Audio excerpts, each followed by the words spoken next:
우리 한 목소리로 다 읽겠습니다. 시작. 안디옥 교회에 선지자들과 교사들이 있으니 곧 바나바와 니게르라 하는 시므온과 구레네 사람 루기오와 분봉왕 헤르스의 젖동생 마나엔과 및 사울이라. 주를 섬겨 금식할 때에 성령이 이르시되 내가 불러 시키는 일을 위하여 바나바와 사울을 따로 세우라 하시니 이에 금식하며 기도하고 두 사람에게 안수하여 보내니라. 아멘. 오늘은 그동안 저희들이 읽은 본문 중에 제일 짧죠. 네. 그동안 항상 길게만 읽어서 오늘 설교의 제목은 오직 은혜로 서는 교회입니다. 오직 은혜로 서는 교회. 네. 여러분 교회 그러면 어떤 생각이 떠오르세요? 교회의 모습은 어때야 된다고 생각하십니까? 우리들이 바라고 꿈꾸는 이상적인 교회, 지향해야 되는 교회 그러면 한마디로 얘기해라 그러면 그건 좀 어려울 것 같아요. 그죠? 그런데 오늘 우리들이 살펴봤던 이 짧은 본문에 우리들이 정말 바라고 있는 교회의 한 면이 잘 그려져 있습니다. 그래서 이 본문을 우리가 살펴보는 과정을 통해서 우리들의 SL교회는 어떤 교회가 되어야 할까? 거기에 대해서 특별히 가정의 날을 맞이해서 이제 가정의 날이 얼마 안 남았죠? 가정의 달이 거기에 맞춰서 우리 정말 영적 가정된 영적인 가족된 우리 형제 자매들이 어떠한 모습을 갖고 이 예배를 드리고 또 교회를 구성해 나가야 되는지 한번 살펴보겠습니다. 먼저 1절을 한번 봐주실래요? 안디옥 교회에 선지자들과 교사들이 있으니 바나바, 니게르라 하는 시몬, 구레네 사람 루기오, 분봉왕 헤롯의 젖동생 마나엔과 사울이라 라고 하는 이름들이 이렇게 쭉 나와 있어요. 우리들이 잘 알고 있는 사람도 있습니다. 사도행전 그 앞장에서 우리가 봤지만 잘 알고 있는 사람도 있지만 여기만 나와 있는 사람들이 있어요. 다른 구절에는 다른 성경에는 안 나와 있고 여기에만 나온 사람들이 있어서 좀 생소한 사람들도 있습니다. 그들이 어쨌든 간에 선지자들과 교사들이었던 것 같아요. 선지자들과 교사들은 교회 내에서 하나님의 말씀을 풀어서 잘 이해하도록 설명해주는 목사의 역할도 하고 또 선생님들의 역할을 하는 그런 사람들이 교사들이었습니다. 선지자들은 교사들과 따로 구분되어 있는 걸로 봐서는 하나님의 말씀을 받아서 그 말씀을 선포하고 그리고 전도를 했던 아마 사도들이나 또 이런 사람들을 선지자라고 했던 것 같아요. 그들이 오늘 근데 주목하고 싶은 것은 그들은 선지자들, 교사들 이러면서 아마 안디옥 교회의 리더였고 지도자였던 건 틀림없는 것 같아요. 그런데 그들이 어떤 직분을 갖고 있고 어떤 일을 했고 또 얼마큼 대단한 사람들이고 또 어떤 리더들이었는지는 오늘 주목하고 싶지 않습니다. 오늘 제가 여러분들과 함께 나누고 싶은 것은 그들의 이름과 그들의 배경이에요. 보면 이제 바나바와 사울에 대해서는 우리가 앞선 장에서 좀 어느 정도의 그 정보들이 있습니다. 그죠? 여러분들도 알고 계세요. 그런데 시므온, 그 다음에 사람들은 여기만 나와 있는 사람들이 많이 있기 때문에 그 사람들한테는 꼭 별명처럼 앞에 설명하는 말이 붙어 있어요. 이 설명을 통해서 한번 추론을 하면서 이 사람들이 갖고 있는 배경을 한번 알아보고 싶습니다. 이것이 왜 중요하냐면 초대교회 사람들은 도대체 어떤 사람들이 모여 있었지? 어떤 사람들이 초대교회를 형성하고 있었지? 이것을 아는 것을 통해서 지금 시대의 교회의 모습을 한번 확인해보고 그리고 교회의 모습이 만약에 회복돼야 된다면 어떤 모습으로 회복돼야 될까라고 하는 것을 알아보기 위함입니다. 제일 먼저 나와 있는 바나바. 바나바는 여러분 잘 아시겠지만 11장을 보면 안디옥 교회에서 처음으로 이방인들한테 복음을 증거해요. 그전에는 유대인들한테만 계속 복음을 증거하다가 안디옥이라고 하는 동네 마을에 가서 도시에 가서 처음으로 헬라인들, 이방인들한테 복음을 증거합니다. 그랬더니 막 수많은 사람들이 예수를 믿고 돌아오는 대부흥이 일어나요. 이게 이제 예루살렘 교회에 보고가 됐어요. 그랬더니 예루살렘 교회에서 야 이게 어떻게 된 현상이지? 그래서 가서 확인해 봐라. 확인해 보고 그 정말 믿음 위에 단단히 서서 그들의 부흥이 일어났는 건지 그들을 지도하고 목회할 사람을 한 사람 보내요. 그 사람이 바로 바나바입니다. 바나바. 그러니까 또 바나바는 11장 24절을 보니까 착한 사람이었고 성령이 충만한 사람이었고 믿음이 좋은 사람이었다 이렇게 바나바에 대해서 기록을 하고 있어요. 또 4장에 보면 어느 정도의 꽤 재산을 갖고 있는 재력가였던 것 같아요. 그러니까 그런데다가 또 이 예루살렘 초대교회에 명망 있는 이미 지도자였어요. 그런데 그 다음에 이어지는 시몬이라는 사람. 이 시몬이라는 사람은 앞에 별명처럼 붙어 있는 게 뭐냐면 니게르예요. 니게르. 이 니게르라는 말은 여러분들 저기 미국에 흑인 만나갖고 니그로 그러면 큰일 납니다. 전쟁하자는 소리예요. 니그로가 이 꽁둥이라는 뜻이잖아요. 그게 어원이에요. 어원. 니게르가. 그러니까 뭐 심하게 말하면 꽁둥이 시몬이라는 뜻이에요. 그럼 이걸로 봐서는 아마 아프리카 사람일 것이다 라고 추측이 됩니다. 그 다음에 있는 루기오라는 사람 역시 아프리카 출신 사람이에요. 아마 흑인이었을 것입니다. 왜냐하면 이 구레네라고 하는 이 도시가 북부 아프리카의 도시예요. 그러니까 북부 아프리카 출신의 사람 루기오라는 뜻입니다. 이걸로 봐서 이 시몬이라는 사람하고 루기오라는 사람은 그 당시 사회적인 여건으로 볼 때 피부색이 다르잖아요. 흑인입니다. 그래서 유대 사회나 헬라 사회에서는 좀 차별받는 존재였어요. 그런데다가 자기의 고향을 떠나서 안디옥이라고 하는 꽤 멀어진 먼 곳까지 온 사람들이에요. 그곳에서 아마 전도 활동을 하고 있던 사람들이에요. 그러니까 경제적으로도 그렇게 쉽지 않은 나그네의 삶을 살았던 사람들입니다. 그러니까 아무래도 좀 그렇게 쉽지 않은 환경 속에 처해 있던 두 사람이었을 것입니다. 그런데 그 뒤를 이어서 분봉왕 헤롯의 젖동생 마나엔이라고 꽤 긴 설명이 붙어 있습니다. 헤롯 왕에 대해서는 여러분 요 앞절에 베드로하고 야곱을 박해했던 교회를 박해했던 분봉왕 헤롯을 얘기합니다. 젖동생이라는 것은 말 그대로 같은 유모 밑에서 자란 유모의 젖을 먹고 자란 친척이다라고 볼 수도 있지만 그 당시 그런 호칭의 습관에 따라서 우리들은 뭐 불알 친구 뭐 이런 식으로 얘기하잖아요. 아주 어렸을 때부터 친한 친구들 그거를 젖동생이라는 단어로 써요. 그러니까 뭐 하여간 진짜로 동생이든 아니면 친한 친구이든 이 마나엔이라는 사람은 우리가 상상할 수 있듯이 상류층 사람이에요. 좋은 교육을 받았고 좋은 환경에서 살았고 그리고 또 뭐 부족한 건 없는 그런 타입의 사람이었습니다. 그런데 여러분 헤롯이 이스라엘 사람들에게는 배척의 대상이에요. 그러니까 헤롯과 같이 자랐던 마나엔 역시 이스라엘에서 입장에서 보면 유대인의 입장에서 본다면 그렇게 선뜻 다가서기 쉬운 계층의 사람은 아니었을 겁니다. 그 다음에 사울. 사울은 우리가 잘 알잖아요. 유대인 중에 유대인이었고 율법을 철저하게 지키는 사람이었고 또 그 당시 가장 잘 나가는 가마리알 학파에서 엘리트 코스를 밟고 있던 사람이었어요. 그런데다가 교회 입장에서는 교회를 박해하는 적이었습니다. 적. 물론 이제 다메섹 도상에서 예수 그리스도를 만나고 돌아온 탕자, 죄로부터 돌아온 탕자가 되긴 하지만 제가 꽤 긴 시간을 들여서 이렇게 구체적으로 이들을 설명하는 이유는 이들이 어떤 배경 속에서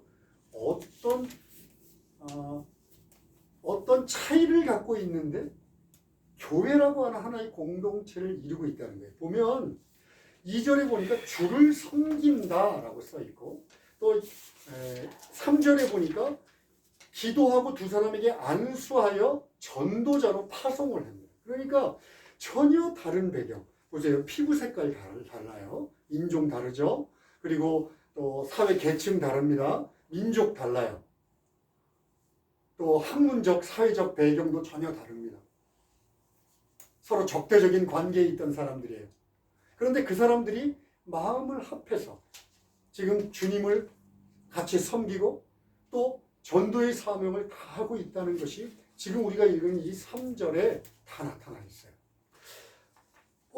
어떻게 이런 일이 일어날 수 있었을까? 자, 지도자들이 이렇다면 안디옥 교회, 부흥이 일어난 안디옥 교회는 어땠을까요? 말로 다 할 필요가 없겠죠. 안디옥 교회도 여러 종류의 인종들, 다른 피부색을 가진 사람들, 다른 배경을 갖고 있는 사람들, 아마도 지금처럼 대단하지는 않지만 세대 간의 차이도 있었을 거예요. 남녀노소가 거기 모여 있었을 테니까 여성과 남성의 차이도 있었을 거예요. 또 그 당시는 중요한, 지금은 없지만 종과 자유인이라는 그런 엄청난 차이도 그 안에 존재했을 겁니다. 그런데 그들이 무언가 하나를 통해서 교회 공동체라고 하는 하나의 정체성, 새로운 정체성을 만들어냅니다. 그 새로운 정체성이 바로 크리스찬이에요. 그리스도인. 여러분, 우리는 지금 보통 다 평범하게 그리스도인, 크리스찬 이런 말 자주 쓰잖아요. 그죠?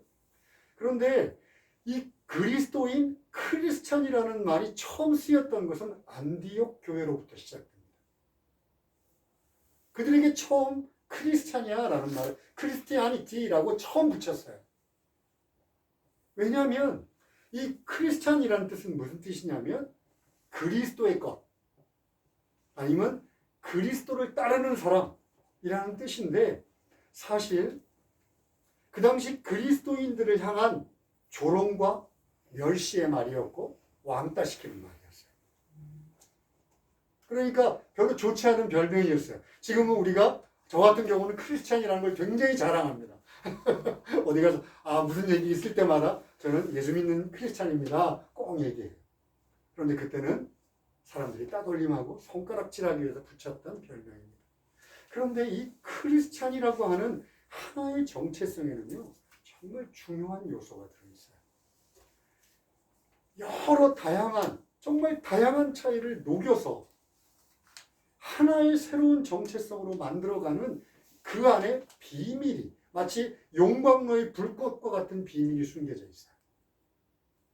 그게 뭐냐면 사울처럼, 다메섹 도상에서 예수를 만났던 사울처럼 예수를 만나고 예수를 믿지 않으면 그리스도의 것, 그리스도를 따르는 자라는 이름을 들을 수 없었습니다.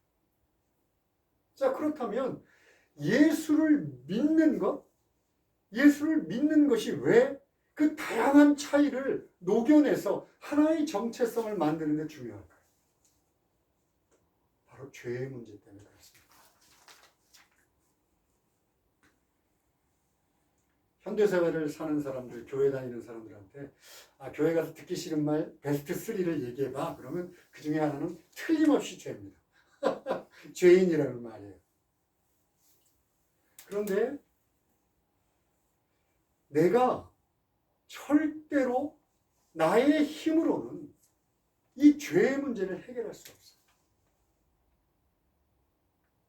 나는 좀 선하게 산 것 같지만 나의 속밑을 들여다보면 나는 죄인이라는 걸 부정할 수 없어요.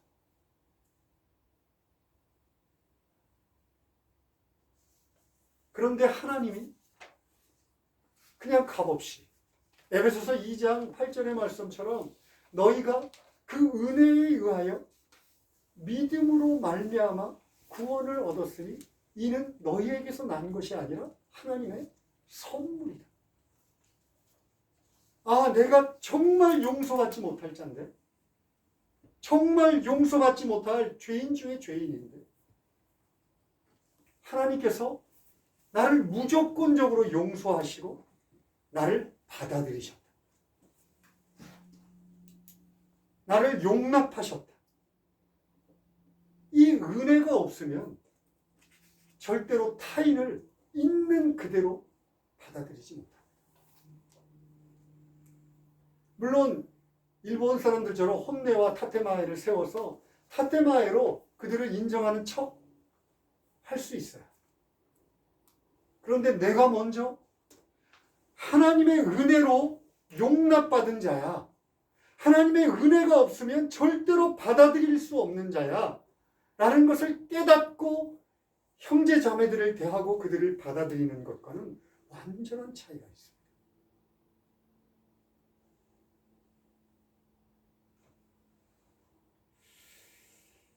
여러분,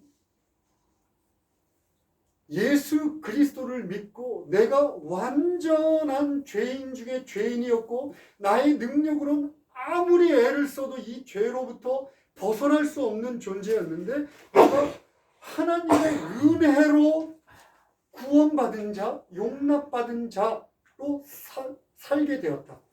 그러니까 나는 오직 은혜라는 말 위에는 할 말이 없다. 라고 하는 이 자각, 이 깨달음, 이것이 우리들의 신앙의 전부입니다. 아니, 전부라고 얘기해도 과언 아닙니다. 여러분, 제가 맨날 여기 서서 하나님의 은혜, 하나님의 은혜, 하나님의 은혜, 이 말만 하고 있는 것 같죠? 여러분, 이 은혜를 빼놓고는요, 우리들을 설명할 수 있는 방법이 없기 때문에 그렇습니다.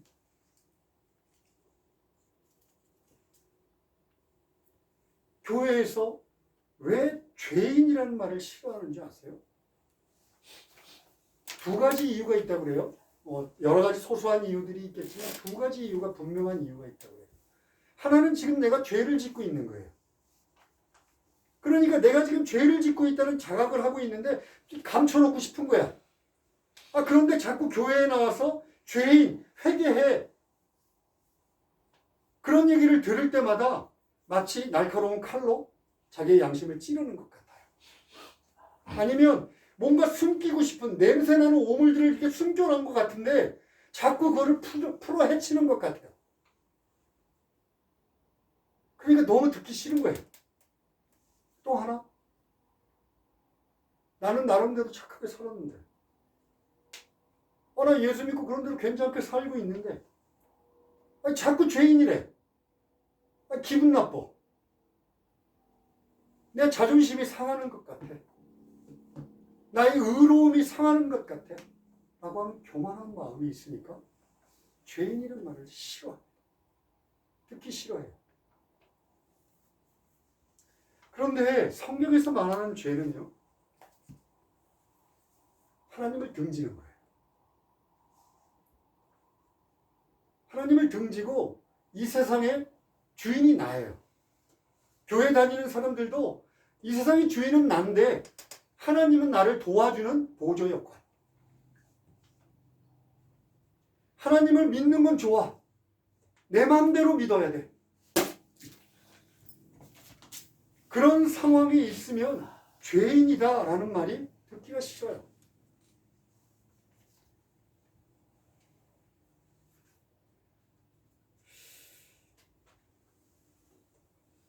우리가 계속해서 얘기하지만 제가 다시 한번 반복하겠습니다. 우리가 어떤 생각을 하고 있다. 아니면 죄를 짓고 있어서 그것이 부끄럽던, 아니면 나는 교만한 생각으로 나는 죄를 짓고 있지 않아, 나는 죄인이 아니야 라고 생각을 하든, 하나님 앞에서 죄를 짓지 않은 사람은 한 사람도 없다고 성경은 분명하게 얘기합니다.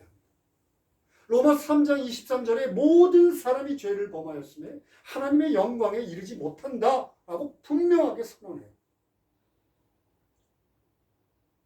그런데 이것을 받아들이지 않으면요, 자기 자신의 신앙에만 문제가 있는 것이 아니라 남을 바라보는 시선에도 문제가 생깁니다. 우리들의 힘으로 다른 사람을 사랑하고 다른 사람을 받아들일 수 있을 것 같죠? 여러분, 전혀 불가능해요. 내 마음에 드는 사람들은 받아들일 수 있어요. 내 가족들은 받아들일 수 있어요. 그런데 여러분, 다양성이라고 하는 것에 대해서 오늘날의 교회를 한번 생각해 봅시다. 오늘날의 교회, 일본에서 교회가 개척된 우리 일본 SL교회라든가 뭐 미국에 있는 교회들은 뭐 민족의 차이, 또 인종적인 차이 이런 것들이 있겠죠. 그런데 그렇게 눈에 띄는 것 말고 여기만 해도 여성과 남성, 금성과 화성에서 왔다고 하는 여성과 남성의 차이가 존재합니다. 또 세대 간의 차이가 존재합니다. 자라나온 환경이 존재합니다. 여태까지 배웠던 학문이라든가 생각이라든가 교육의 질들의 차이가 존재합니다. 내가 몇 년 예수를 믿었나 신앙의 경력의 차이가 존재하고요. 또 실제로 믿음의 정도에 대한 차이도 존재합니다. 그런데 이 모든 존재들이 문제가 되는 게 있어요. 그냥 차이만 있는 게 아니라 이 차이가 정말 문제가 되는 것은요. 이것들이 배경이 돼서 전혀 다른 인격들을 만든다는 거예요. 그래서 그 전혀 다른 인격들은요. 어쩔 때는 나를 거북하게 만들어요. 아니, 거북한 정도가 아니라 꼴보기 싫은 인격을 만날 때도 있어요. 교회 공동체라고 다릅니까? 전혀 다르지 않잖아요. 교회 공동체도 여러 배경들이 깔린 상태에서 저 사람 물론 이제 뭐 비매너고 또 교회 질서를 해치고 뭐 이런 경우도 있어요. 물론 있습니다. 그런데 그냥 주는 거 없이 믿고 주는 거 없이 흠담하고 싶고 주는 거 없이 띠꼬운 사람들이 교회 내에도 존재합니다. 제가 너무 솔직하게 얘기합니까? 저만 그럽니까?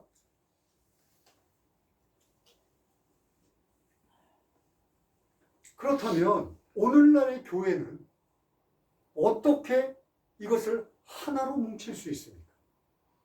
아까 안디옥 교회에서 봤던 거잖아요. 크리스찬이라는 정체성. 예수를 믿고 내가 값없이 용서받았다는 은혜, 그 은혜에 딱 서지 않는 한 내가 상대편의 사람들을 있는 그대로 받아들인다. 나의 상식과 나의 경험과 나의 좋아하고 호불호에 전혀 맞지 않는 사람을 내 형제다, 내 자매다 라고 받아들인다?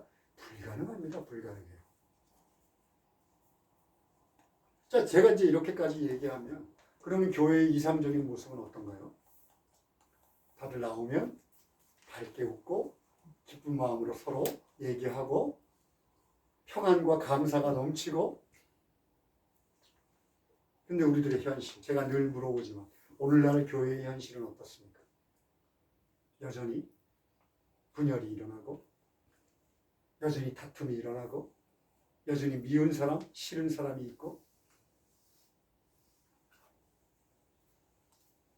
교회 가는 것만 생각해도 그 인간 또 볼 생각하니까 짜증나네. 우리야 작은 공동체니까 그런 일들이 점점 뭐 많이 없겠죠. 거의 없을 거예요. 왜 여전히 예수 믿은 사람들, 값없이 용서받은 사람들, 은혜로 용서받고 선물로 구원을 받은 사람들이 모인다고 하는 교회에 여전히 분열과 다툼과 편가름이 존재합니다. 여기에 대한 해답을 얻기 위해서는 물론 뭐 사탄의 공격이다, 또 가라지와 알곡의 어떤 차이다라는 외부적인 요건도 있지만 저는 오늘 주목하고 싶은 게 있는데 바로 예수 믿고도 여전히 죄된 육신을 입고 있는 한 죄의 영향을 받고 있는 우리들의 연약함의 관점에서 두 가지를 알아보고 싶습니다.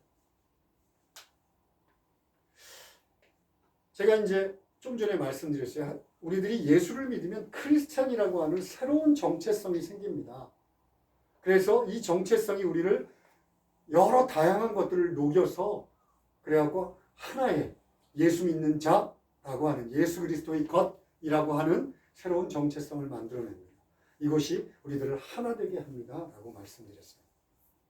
그런데 여러분 요한복음 1장에서 예수 그리스도를 이 어두운 세상을 비추는 빛이라고 소개합니다. 잘 들으세요. 어두움을 비추는 빛. 그러니까 예수 그리스도는 빛이세요. 이 세상, 죄로 물든 세상, 죄악, 이것들은 다 어둠을 얘기합니다. 여러분, 이 마우스가 지금 무슨 색인가요? 네? 무슨 색? 흰색. 흰색입니다. 그죠? 그런데 제가 여기 불을 다 꺼볼까요? 완전히 꺼놓고 깜깜한 어둠이 됐다고 생각해 봅시다. 그러면 이건 무슨 색인가요? 안 보여요. 검은색. 우리가 검은색이라고 얘기하지만 어둠의 색입니다. 단 하나로 통일된 색깔. 예수를 믿는다고 하는 것은요, 그리스도의 빛이 우리에게 비추인 거예요. 그리스도의 빛이 우리에게 비추었다는 것은 우리들을 하나님이 창조하실 때 원래 갖고 있던 목적대로 빛나게 한다는 거예요. 빛나게 한다는 뜻을 의미합니다.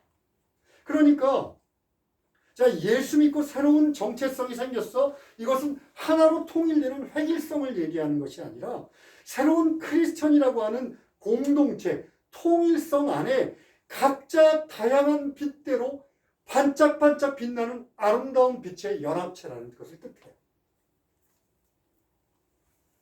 그런데 어두움은 아까도 얘기했지만 오직 한 가지 색깔만을 요구합니다. 어둠의 색, 검은색. 교회 내에도 아직 예수 믿었지만 죄성을 갖고 있는 많은 사람들은요, 한 가지 색깔만을 요구합니다. 바로 자기의 색깔, 자기 입맛에 맞는 색깔.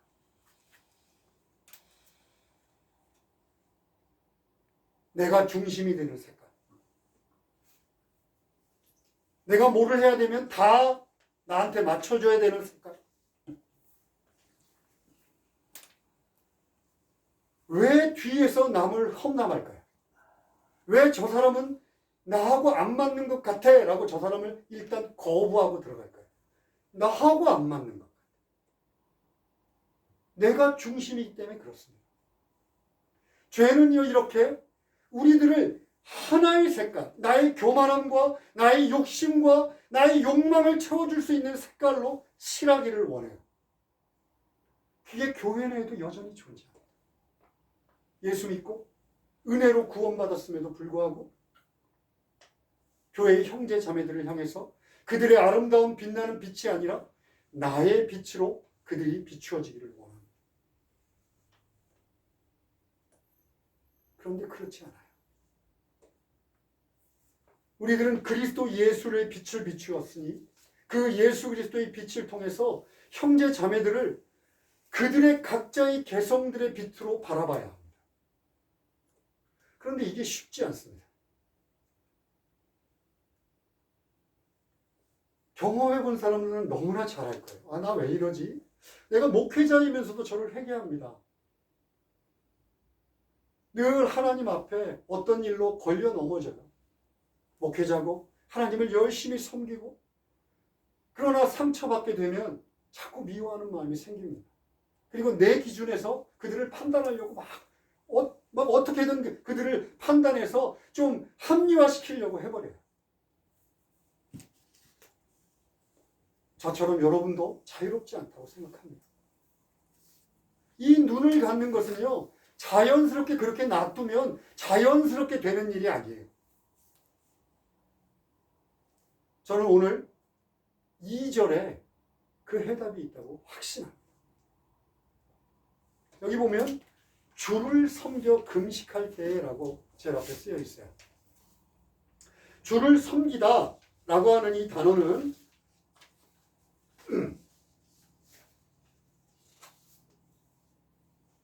레이툴게오라고 하는 헬라어예요. 좀 어려운 단어네요. 레이툴게오, 섬기다라는 뜻입니다. 그런데 주를 섬기다라고 되면 예배드리다라는 뜻이에요. 그러니까 예배드리며 금식하며 예배드릴 때라고 해석이 가능합니다. 그래서 새번역이라든가 공동번역이라든가 아니면 일본어 성경이라든가 영어의 NIV, KJ 영어 성경이라든가 이런 데서는 다 워십, 예배드린다라고 번역합니다. 그러니까 금식하며 예배 드릴 때에 성령이 이르시되 라고 번역이 되어 있어요. 여러분, 예배의 가장 중요한 역할은 하나님이 영광 받으시는 거예요. 그렇죠? 그런데 우리들에게도 굉장히 중요한 건데 그게 뭐냐면 우리들이 흔히 얘기하는 은혜 받았습니다. 은혜 받았습니다. 라는 거예요. 정말 중요합니다. 은혜 받는 거 중요합니다. 하나님의 영광이 먼저지만 우리들은 은혜 받아야 해요. 정말 우리 교회에 앉아있는 모든 분들이 이런 은혜를 받기를 원합니다.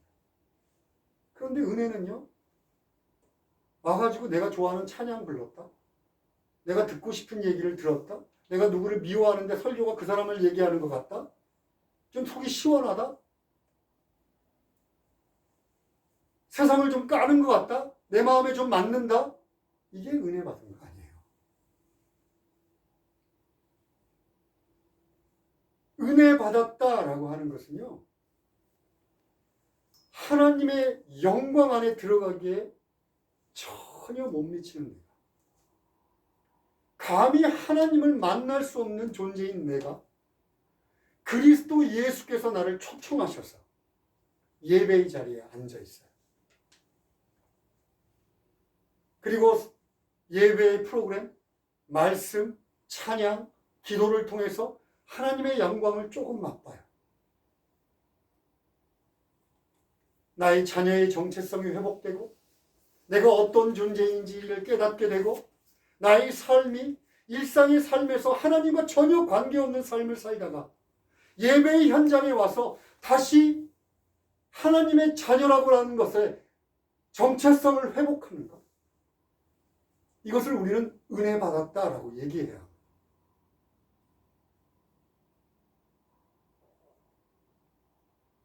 여러분, 예배를 금식할 정도로 사모하라는 얘기는 아닙니다. 예배를 통해서 하나님을 만나본 사람, 제가 습관처럼 예배, 기도, 말씀, 예배, 기도, 말씀하고 얘기 드려요.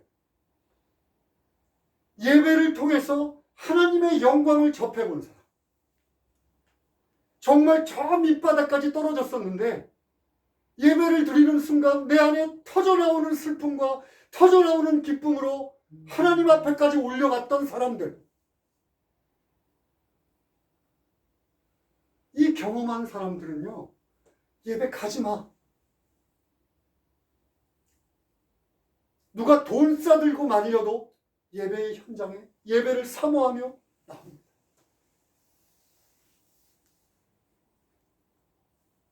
그 하나님이 폭포수같이 부어주시는 예배를 통해서 회복의 은혜를 누립니다.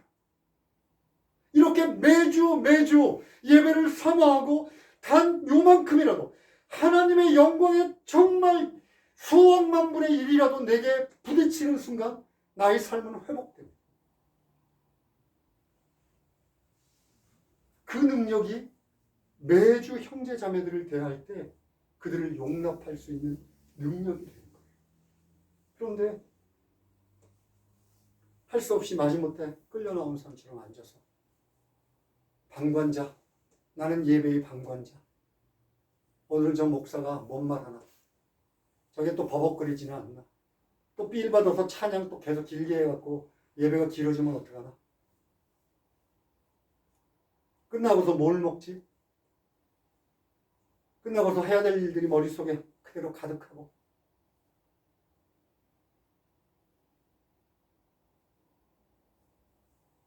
예배를 사모하기는커녕 예배는 그냥 요식행위로 지나가는 거라고 생각하는 그 환경 속에서 여러분, 하나님은 만날 수 없습니다. 하나님은 그렇게 얼렁뚱땅하신 분이 아니세요. 마음씨 좋은 할아버지도 아닙니다. 여러분들의 응석을 받아주시는 분도 아닙니다.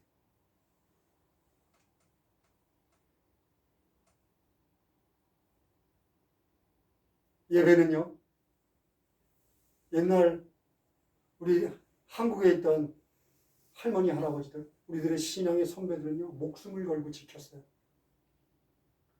지금도 북한에서는요, 이불을 뒤집어 쓰고 아버지 하고 속삭이면서 예배드립니다.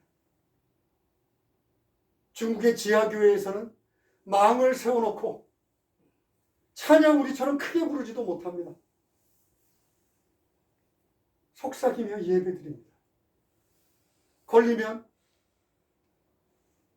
북한 같은 경우는 처형이에요. 총살형입니다.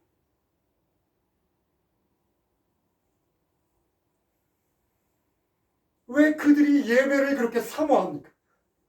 왜 그들이 그렇게 목숨을 걸고 예배를 드립니까?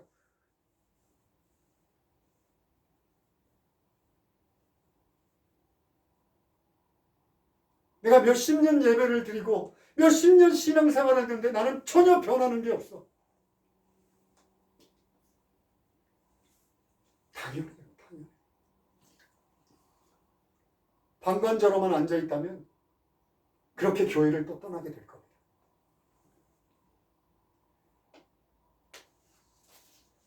설교를 마무리하고 싶습니다.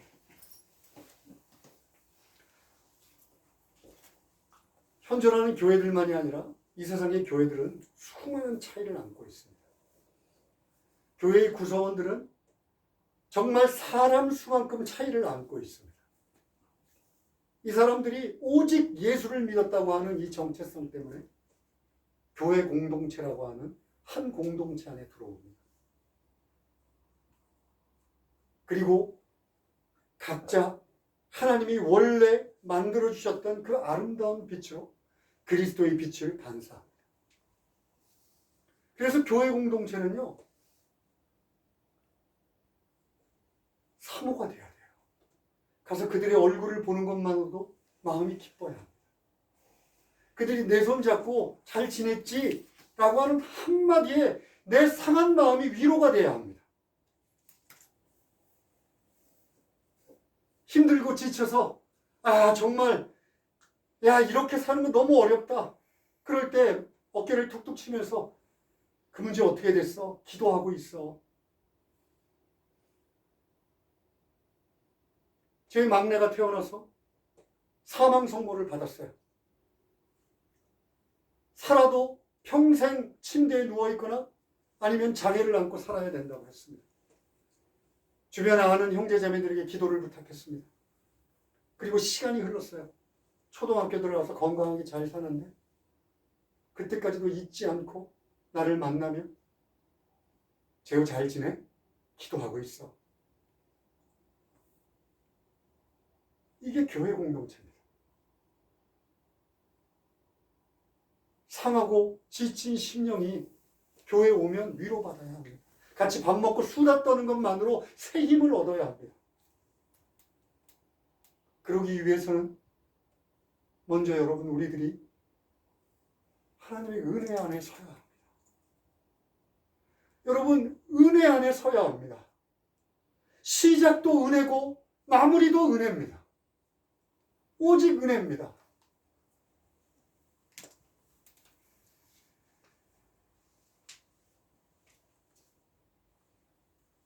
부디 우리 SL교회가 정말 이 은혜 안에 서서 주일이 사모되는 사람들, 가서 형제자매들 만나고 같이 밥 먹고 수다 떨고 교제하는 것들이 너무 좋아서 주일날 하루만으로는 힘들고 우리 평일날도 모여서 같이 모이자, 다락방을 하고 소그룹 모임을 하고 그렇게 모이는 곳이 되기를 원합니다. 세상이 줄 수 없는 위로가 교회 공동체를 위해서 통해서 넘쳐나기를 원합니다. 부디 성령께서 여러분들을 주장하여 주시기를 원합니다. 기도하시겠습니다. 하나님 아버지, 그리스도 예수 안에서 하나 된다는 것, 그리스도의 빛으로 반짝반짝 빛난다는 것, 얼마나 좋은 인생인지요. 누리지 못하는 인생들이 누릴 수만 있다면 정말 좋겠습니다. 하나님, 부디 성령을 부어주셔서 주님 함께 하셔서 이 놀라운 맛을 그들이 알게 하여 주시옵소서. 우리 주 예수 그리스도의 이름으로 기도합니다. 아멘.